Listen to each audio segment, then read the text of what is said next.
শারদীয় দুর্গোৎসবকে ঘিরে দেশের বিভিন্ন স্থানে রঙের আঁচড় আর সাজসজ্জায় ব্যস্ত সময় পার করছেন প্রতিমা শিল্পীরা।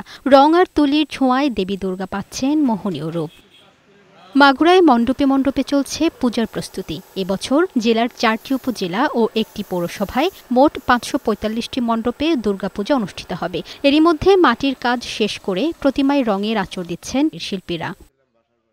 সিলেট জেলায়ও এবার 593টি মণ্ডপে পূজার আয়োজন করা হচ্ছে। এর মধ্যে সিলেট নগরে 153টি ও জেলায় 440টি মণ্ডপে দুর্গাপূজা অনুষ্ঠিত হবে।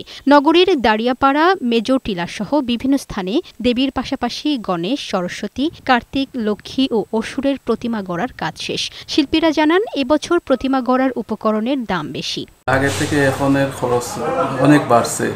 পূজা নির্বিঘ্ন করতে 6 স্তরের নিরাপত্তা পরিকল্পনার পাশাপাশি গুজব ঠেকাতে সাইবার ইউনিটকেও কাজে লাগানো হবে বলে জানিয়েছে সিলেট মেট্রোপলিটন পুলিশ। কেউ গুজবে কান দিবেন না।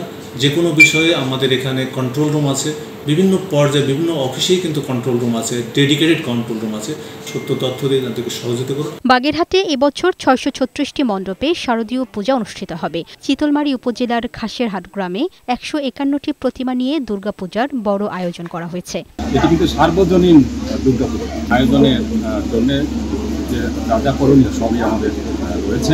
পূজা উদযাপনের সার্বিক নিরাপত্তায় প্রশাসনের পক্ষ থেকেও ব্যাপক প্রস্তুতি নেওয়া হয়েছে। আমরা মণ্ডপের গুরুত্ব অনুযায়ী অধিক গুরুত্বপূর্ণ সাধারণ ভাগ করেছি। যেগুলো অধিক গুরুত্বপূর্ণ সেখানে আমরা সর্বোচ্চ নিরাপত্তা ব্যবস্থা দেব, পাশাপাশি বাকিগুলোতে নিরাপত্তা ব্যবস্থা থাকবে। এদিকে পঞ্চগড় সদর উপজেলায় নির্বিঘ্নে পূজা উদযাপন নিশ্চিতে স্থানীয় 50টি মণ্ডপে উপজেলা প্রশাসনের পক্ষ থেকে সিসি ক্যামেরা বিতরণ করা হয়েছে। আগামী 9 অক্টোবর মহাষষ্ঠী তিথিতে দুর্গাপূজার মূল আনুষ্ঠানিকতা শুরু হবে। ডেস্ক রিপোর্ট, বৈশাখী সংবাদ।